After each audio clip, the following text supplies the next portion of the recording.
Hello, my YouTube fans, subscribers or non-subscribers alike. I have a special video for you today. There's a certain pleasure or nostalgia that comes from somebody commenting on a video that I made in 2013. So I actually have, I actually making this video. I have here some a copy of the comment and some of my talking points. I'm making this video special, especially because of this comment. So every now and again I get a comment about the video I did, or a couple of videos I did on the descriptive notation. And I made one in 2013, which this gentleman from Ireland calls himself Master of None from Ireland. It was, well, according to this, it was yesterday. Yesterday from when I'm recording this video. But I'm not sure if I'm going to publish this video tonight, so we'll see. Maybe I will. All right, so you know, make a long story short. Here's what he said. I'm going to read it to you. Master of None, one day ago. Just bought The Most Instructive Games of Chess Ever Played by Irving Chernev. The notation is complicated. And this comment was made on my video from February 16th, 2013. We're talking 9 years ago. Again, I'm surprised because I made a video called Chess Lessons Old Style Notation Explained. So I looked up this book, and sure enough, it was actually published in the 1990s. But for some reason, sure enough, it was still in descriptive notation. And I did answer him. I actually said, I'll try another attempt at a video. However, this video is one of my older ones. This video referring to the Chess Lessons Old Style Notation Explained. I do have another newer video on the subject. Nevertheless, I think I should make a better one soon. So this is my better one soon. This is my next attempt at explaining old style notation. So what I'm going to do is I want to show you these books that I have, because I don't have the Irving Chernev book, but I do have the books that I've mentioned in earlier videos of mine.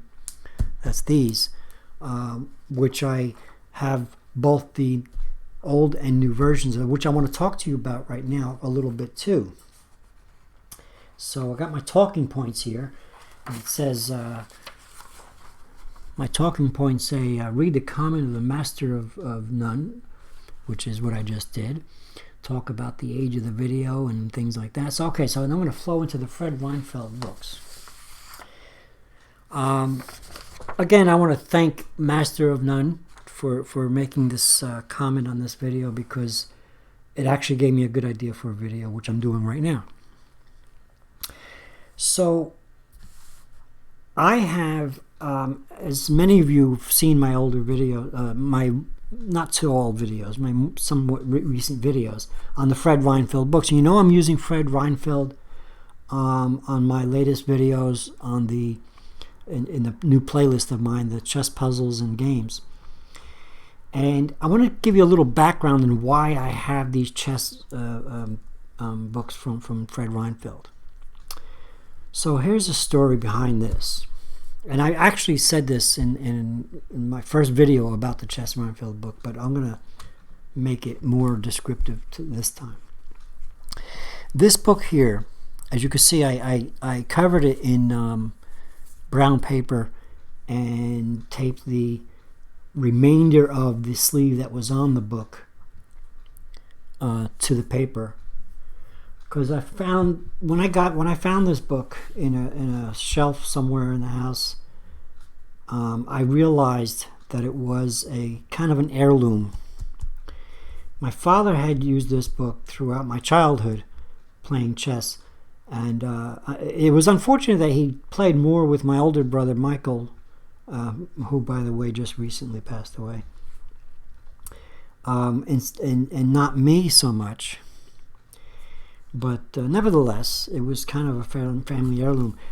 When I found this book on the shelf recently, say a few years ago, after he died, after my father died, that is,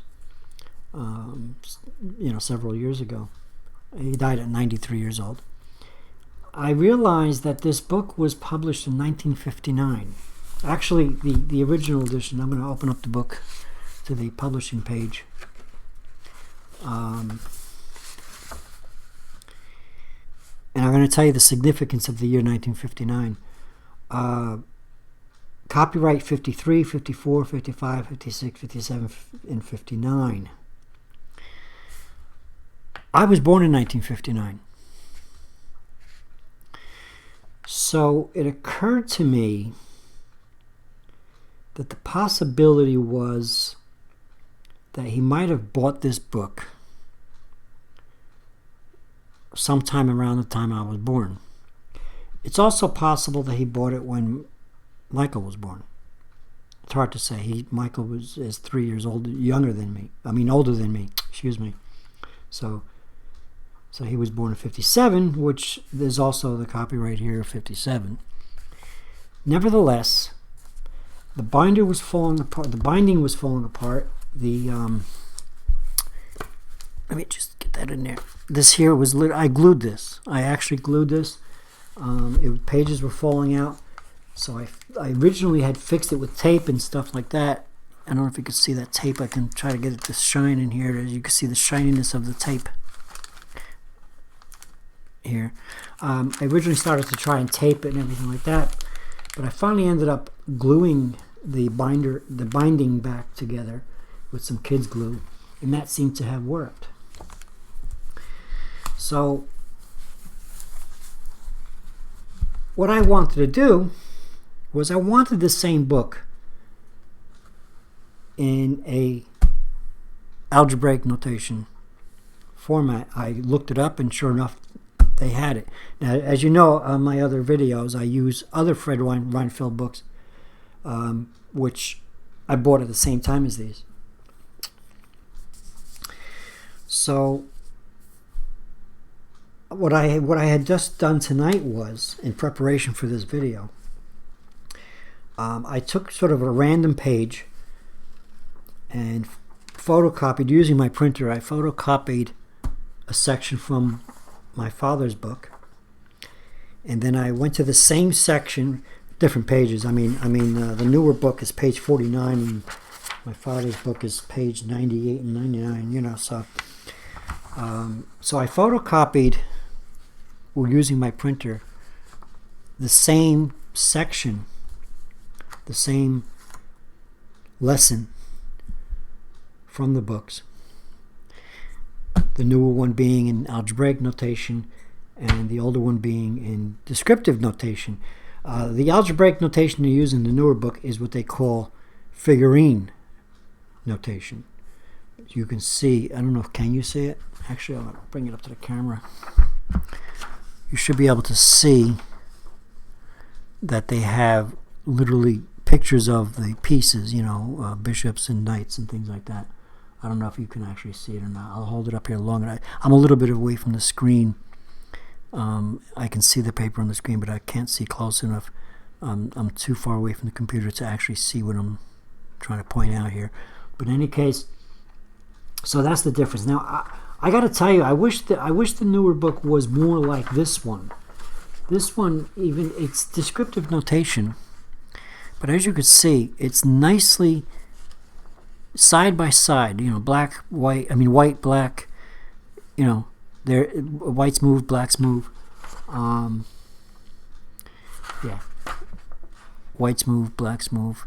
So it's nice and neat, like you would have on a score sheet for playing chess. When you're playing a tournament, you write down your moves. This is very easily read, next to each other. White, black, like easy to see whose move it is. whereas the newer book is just kind of crowded, you know, in a line. I could read it and it's in boldface, but it would be nicer if it was put out, you know, printed out the same way as this.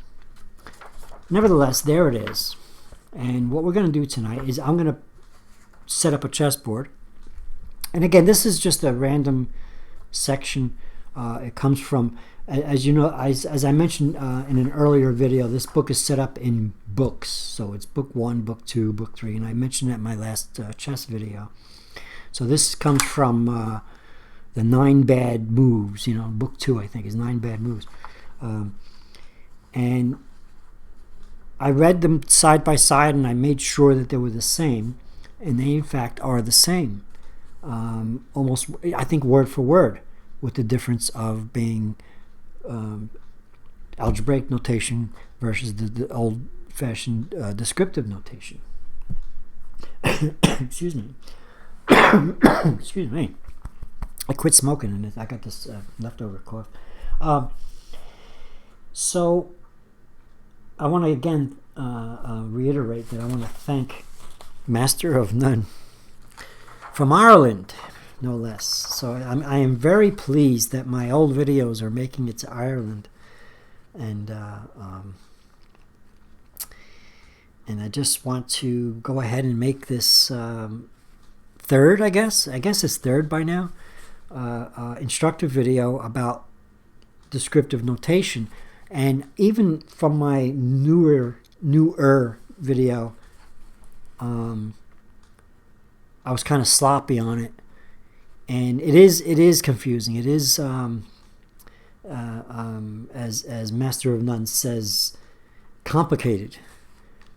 But if you grew up or learned chess back in, you know, the 50s and before, you would have been used to it just like we're now used to the algebraic notation. So I think I've got it down. I don't use descriptive notation. I certainly wouldn't write it down that way in playing in a tournament or anything like that. But this is how they used to have to write it down. So what I'm going to do is I'm going to set up a chessboard. I'm going to pause it so you don't have to watch me set up the board. And we'll go through this lesson, as they say, you know, that I photocopied off of the books with my printer. Okay, so let me just see. I'm looking at my talking points. Yeah, I went through all my talking points. Yeah, okay. So I'm going to pause the video, and of course for you it's only going to be a split second, but for me it's going to be a few minutes. And pause. Boom, we're back. All right, so I don't know.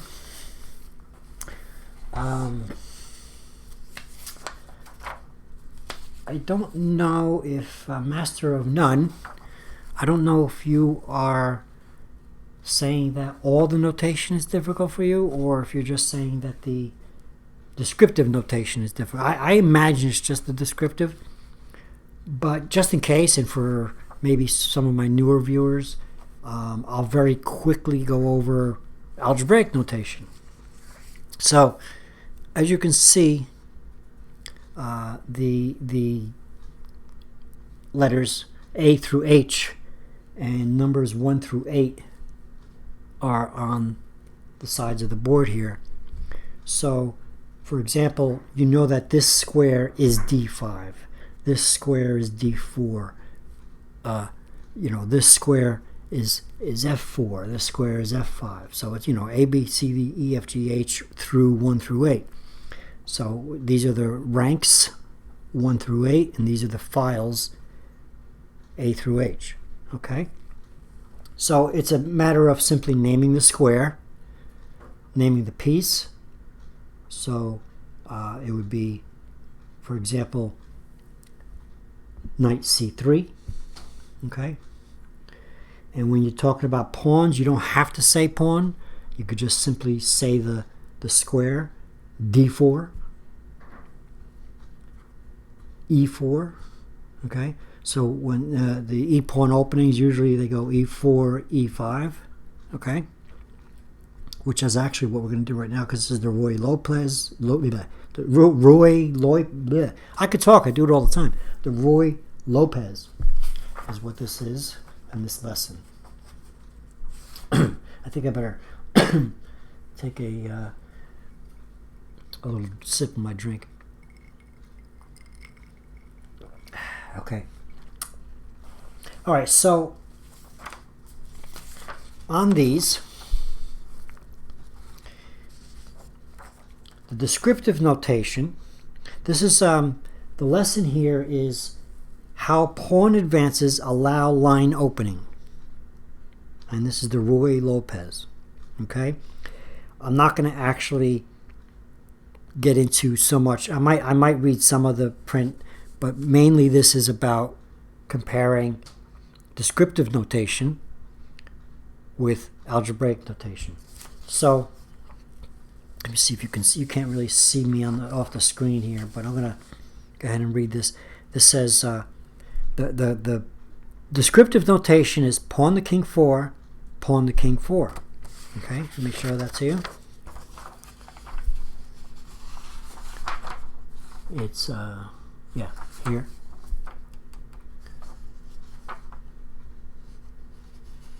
Okay. So for master of none, pawn to king 4. This is the king. This is 1, 2, 3, 4. Oops, sorry. 1, 2, 3, 4. See, I'm messing it up already. Okay. In descriptive notation, it's the same for both sides. This is pawn to king 4. 1, 2, 3, 4. This is the king. That's king 4. So when you're naming the other squares, you name it by the piece that's normally sitting on the back rank. So this is the rook. This is rook 1. This is rook 2. It's actually the queen's rook. See, this is the queen. This is the king. So it's simply the queen's bishop, the queen's knight, the queen's rook. Let me do that on the white side so you can see. This is the queen's rook. This is the queen's knight. This is the queen's bishop. This is the king's bishop. This is the king's knight. This is the king's rook. Okay? So if I were to move a pawn in front of the rook here, it would be pawn, queen's rook 4, or queen's rook 3. Okay? If I were to move a knight, it would be queen's knight to queen's bishop 3. Okay? That's an example, okay? All right, so let's continue. So that was pawn to king 4, pawn to king 4, otherwise known as e4, e5. Move 2 is knight to king's bishop 3, which is what I just showed you, only on the queen's side. Knight to queen's bishop 3, which is the same, of course, as knight to f3. Okay? Knight to queen's bishop 3. I'm sorry, is that queens or kings? Okay, that was knight to king's bishop 3. Black plays knight to queen's bishop 3. Okay? Which is knight c6. Okay? So I'm going to show you that.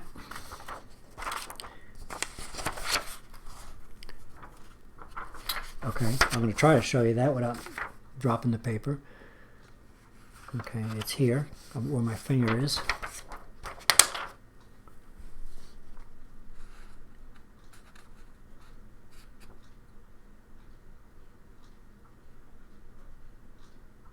Okay. And I'm going to show you this.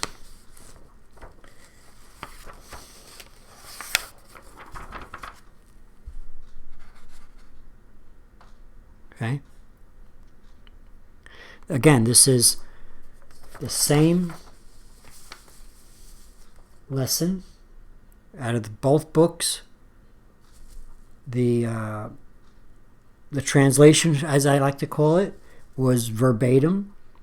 They both say the same thing. I think that the old book was a better editing. I thought their layout of the page was much easier to read, much neater.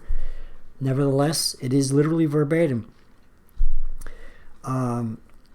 So let's get to the move 5. The last move was knight to c6 rather. Let me see. Yeah, knight c6 was move 2. Right. So let's get to move 5. Then I'm going to show you that they're both the same because I'll read them. Okay. Move 3 is bishop to knight 5.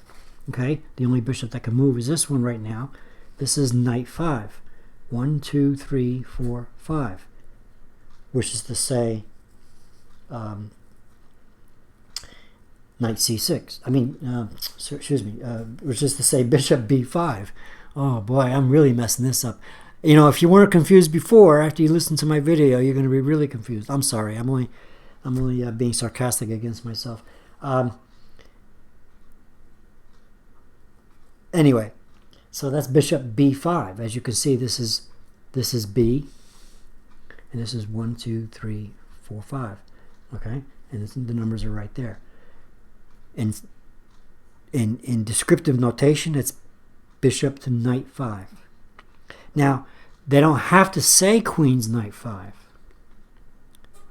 because the other bishop can't go there anyway. Even if it was free to get out, it couldn't go to knight. It could not go to knight 5. Okay.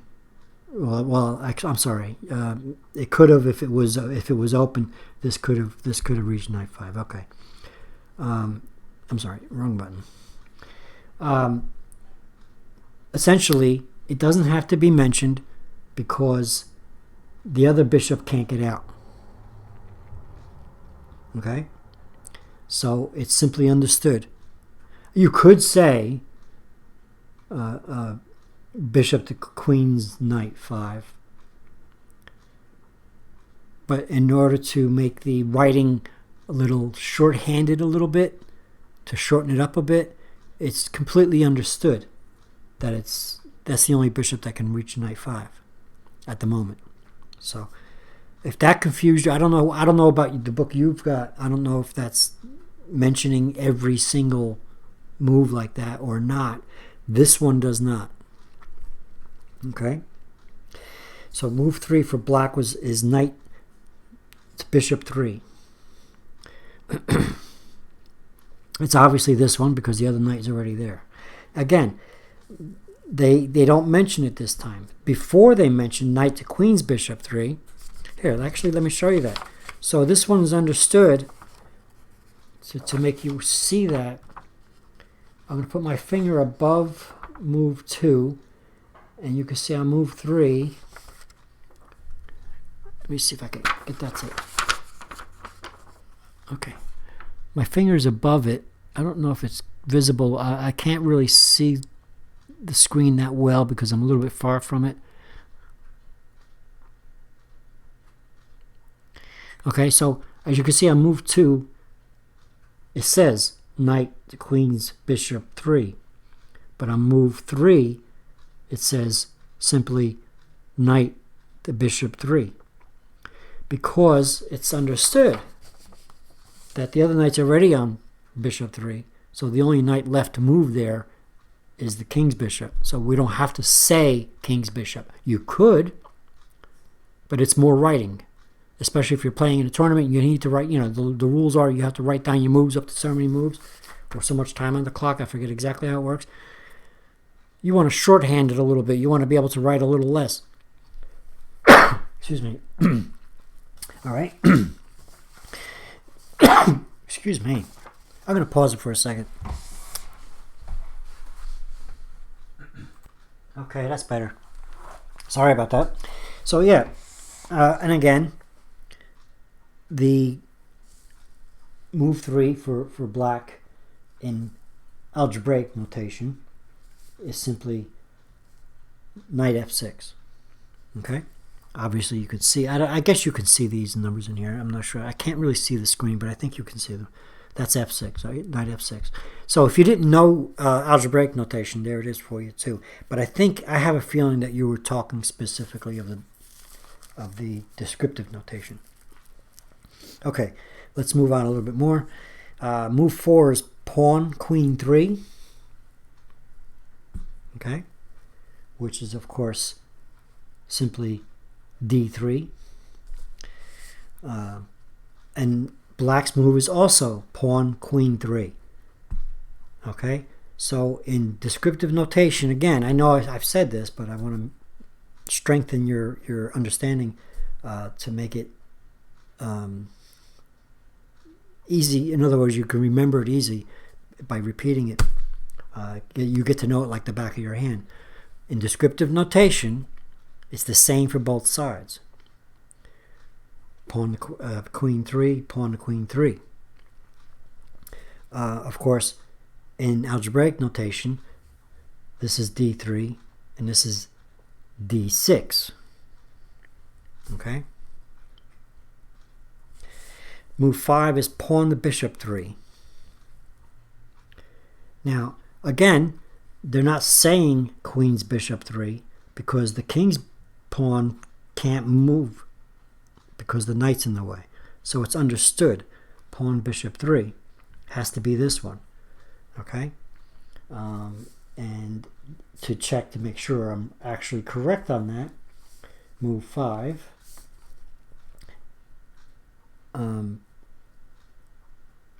Is it 5? Yes, c3. Okay? As you can see, that's c3.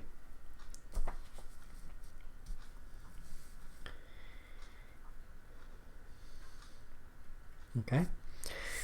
Black's move is pawn king's knight 3.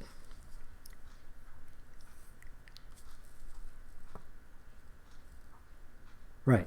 So now they're saying specifically the king's knight 3. This is the square king's knight. That doesn't mean that the knight is there.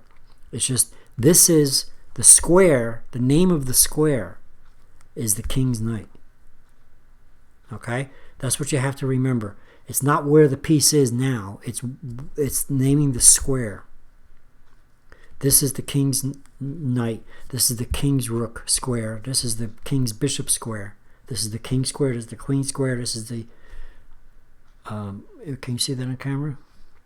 This is the queen's bishop square. This is the queen's knight square, and this is the queen's rook square. Okay, so they're specifically saying pawn to king's knight 3.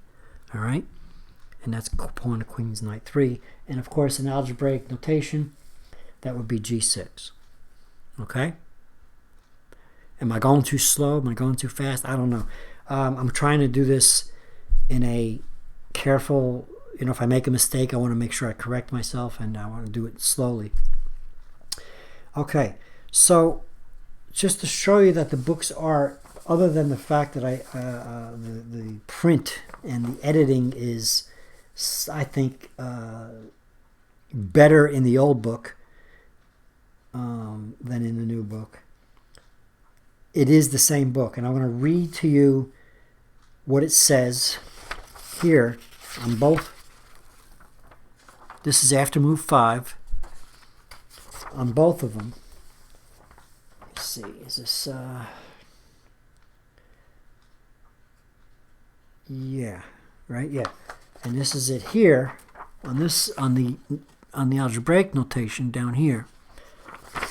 And word for word, they both say played in order to develop his dark square bishop. Actually, I'm a little bit wrong,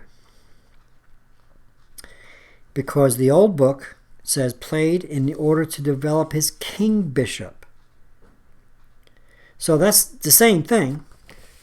Played, in other words, the last move, pawn the king's knight 3, was played in order to develop the dark square bishop. Okay? He could have said that in both, but the editing in the newer book specifically says dark squared bishop. The old books simply says the king's bishop, which is what this is the king's bishop. So he did that to move to develop his king's bishop, because this pawn blocks this side, so he wants to be able to develop it fianchetto. And then it goes on to say, but it creates the possibility of a later, and this one says, but it creates the possibility of a later, and the old book says of a later pawn the king's rook 4, and the new version says for a later h2 to h4. You see? So, which is this? You know, and h4 to h5. Yeah. H2 to, I'm sorry, h2 to h4 from white, and h4 to h5.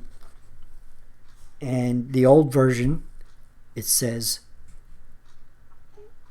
creates a possibility for a later pawn the king's rook 4 and pawn the king's rook 5. Okay? So, a slight editing difference, but they're saying the same thing. Okay? So, what I'll do is I'll try to finish this off without any more interruptions, reading strictly from the descriptive notation. Let me finish that last sentence at least and tell you that opening the king's rook file by pawn takes pawn. Yeah, so the descriptive was saying that the possibility of white moving over here and then later here is hoping to open up the rook file by capturing this pawn. Okay? All right, so anyway, let me get on with this. Move number 6, Queen's Knight, Queen 2. The Queen's Knight, Queen 2. Now, you see, the reason why they have to mention the Queen's Knight is because both of these knights can reach Queen 2. So they have to specify the Queen's Knight, Queen 2. Okay?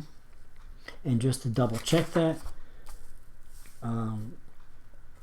move 6, knight on B to D2. So in algebraic notation, they mention which knight by telling you which square it's on. The knight on B.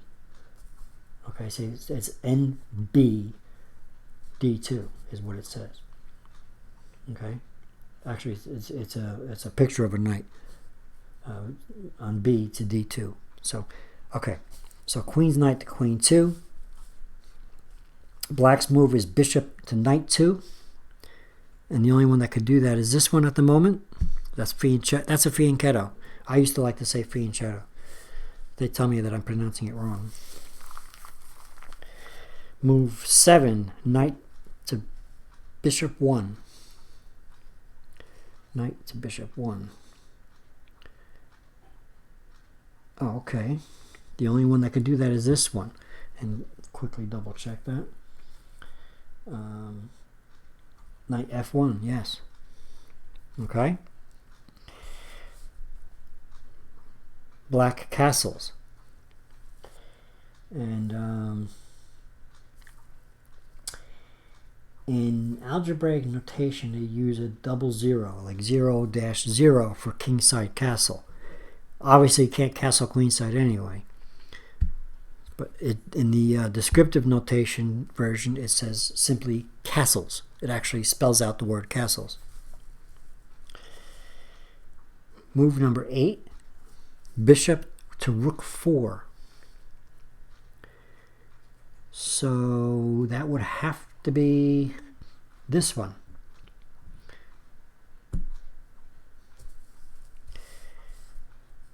Black moves Knight Queen 2. That would have to be this one. Right? And just to double check that, number 8, Black's move is Knight D7. There it is. Okay, that's D7. Okay? 9, Knight to king 3. The only one that can move to king 3 is this one. Knight to bishop 4. Knight to bishop 4. The only one that can do that is this one. Oh, I just want to mention quickly that in both algebraic and descriptive notation, the pieces are capital letters. So I'm saying knight, but it's a capital letter N. And I'm saying bishop 4, but it's a capital letter B. Whereas in the algebraic notation, they'll say capital letter for the piece, small letters for the notation on the board. Okay? All right, where was I? White moves bishop B2. I'm sorry, bishop, see I did it already. Bishop to bishop 2. Now the only way you can do that is like that. Okay? This is a strange game. And mind you, this is from the 50s, right? Actually, the game was probably played before then. The book was published in the 50s. Black's move was knight to king 3. The only piece that can do that, the only knight that can do that is this one. Because that's king 1, 2, 3. Move 11 is pawn to king rook 4. Exclamation point. Which means it's a good move. Pawn to king's rook 4. King's rook would be this one. And that's what we were talking about earlier. Knight to king 2. Knight to king 2. The only one that could do that is this one. Pawn to rook 5, which is exactly what they were talking about earlier, right? Pawn queen 4. Okay. 1, 2, 3, 4. Okay. Otherwise known as D5. 13. Rook pawn takes pawn. This is the rook pawn takes the pawn. Okay. And here's where you specify which pawn. Bishop pawn takes pawn. This is the bishop's file. Bishop's pawn takes pawn. Okay. And I'm going to look at this picture upside down so I can see it in my perspective. And I'm going to show you on camera in a second to make sure that I moved all the pieces correctly. Yes, it looks exactly right. Yes. So this is the picture on the older book. Okay. You can pause it if you want because I gotta pull it back, and you can see then it's the same on the board, and of course it's the same picture, slightly bigger I think and easier to see. At least they did that right. They got the pictures on here better. Just want to make sure it is exactly the same. I want to make sure they didn't make any mistakes. Okay, good. And this is the picture in the Algebraic Notation newer edition of the book. Okay, you can pause it so you can see it good. And as you can see, it's exactly the way the board looks. All right. I don't necessarily have to go through the whole game. I think, let me see how long this video is. I have to look at the computer screen. I have to go over there and look at it close up. Yeah, we're looking at 39 minutes already. That was move 13. There is 23 moves to the whole game no, there's actually 28 moves in the whole game before Black resigns. But the purpose of this video, of course, was not to give you the actual lesson from the book. It was to give you a lesson on notation. So I hope you enjoyed this video. Perhaps if you have any other questions, I'm speaking to the gentleman from Ireland, Master of None. If you have any other questions, or if you'd like me to do a video on something specific, maybe you want me to complete the game, I don't know, please let me know in a comment again. And I want to thank you again for commenting on that old video. I'm not using software screen sharing kind of videos anymore, because the computer I've got right now is a gift, or a hand-me-down actually, and I don't want to task the measly 4 gigs of memory that this thing has by running both the OBS software and a display software. I don't trust that it would actually, hold up. So I'd rather go ahead and set up a board and do it that way. All right. Thank you again. Please subscribe and all that stuff.